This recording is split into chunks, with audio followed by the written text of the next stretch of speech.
if, okay, we reject the forced offer vote, again, and I know you've already addressed this, but can we expect a general picket line strike?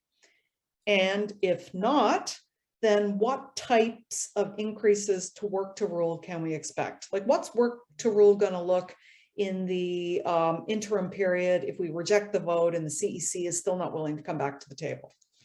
Yeah, those are perfectly like really fabulous and reasonable questions. And so a couple of things. One, you can't, it's strategically foolish to spell out exactly what you're planning to do ahead of time, because that gives the employer the ability to respond and try and neutralize it before it even happens. So some of the strategy and some of the creativity has to be not so much an element of surprise, but an element of get as close as we can to the date.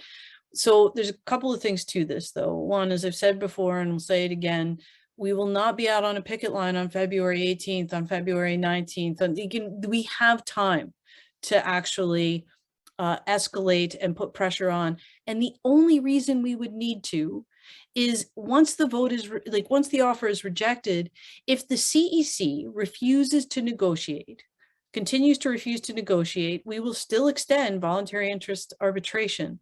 And if they refuse that, then it is their refusal that causes the escalation. Now, they'd be foolish to do that. Oftentimes, bargaining is a game of chicken, right? There's a lot of bluffing that happens around trying to, an employer will say, we're never going to do this.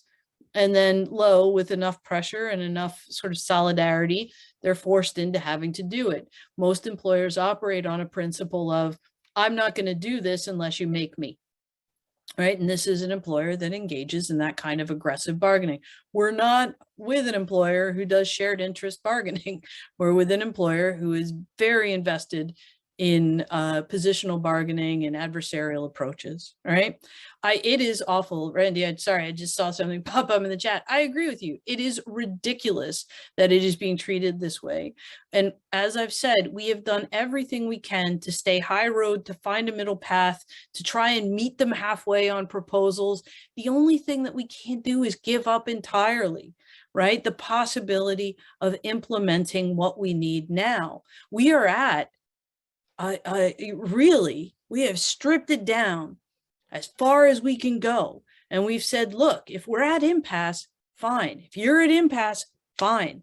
Then let's take it to voluntary binding interest arbitration, because that's where it's going to end up one way or another if you keep holding this absolutely ridiculous line.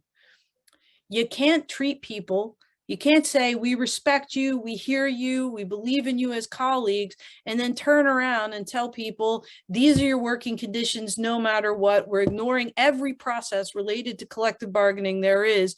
We're not going to have a collaborative table. I got to say, folks, don't look at what, it's not about listening to what they say. Watch what they do, because that's what's determining how this process runs. When you look at what faculty have done, I will stand behind every decision that we made as a team in this round. We have done nothing but try to find a way through it without having to go into a withdrawal of labor. In terms of phase 3, think about where you are in the semester. Think about what February 18th looks like, because that's when we'll get the results of the vote, at some point on February 18th after the OLRB counts them. We have more than half of the semester left to get through.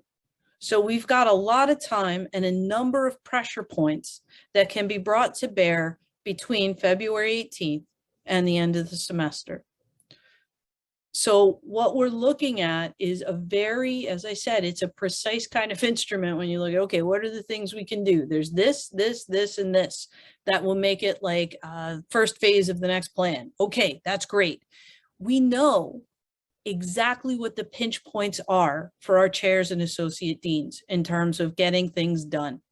And we know what we normally do out of our, goodness of our hearts in order to help them get through it. This is not the time to do that. We'll also be issuing probably tomorrow, both the slides from this presentation, but also just a real clear kind of outline of what the principles of work to rule are, so that folks feel empowered to be able to exercise their decision-making authority during this time, right? So that, you know exactly how and why we have your backs. And then we will give you notice, plenty of notice around the next phase so that, and we'll do it in consultation again with the local presidents and the bargaining advisory committee so that we make sure that we're in tune with what you're experiencing on the ground and the effects of what's happening. And we'll continue to listen to all of the whispers that are coming at us from a million different directions about how stressed the employer is and how their strategy is falling apart and how they're issuing increasingly desperate communications to try and convince people that they're doing the right thing in the face of all evidence to the contrary. So what we do is we listen, we respond, we build strategy, we test it, we adjust it accordingly, and we'll continue to do that. There is no rush to strike, period.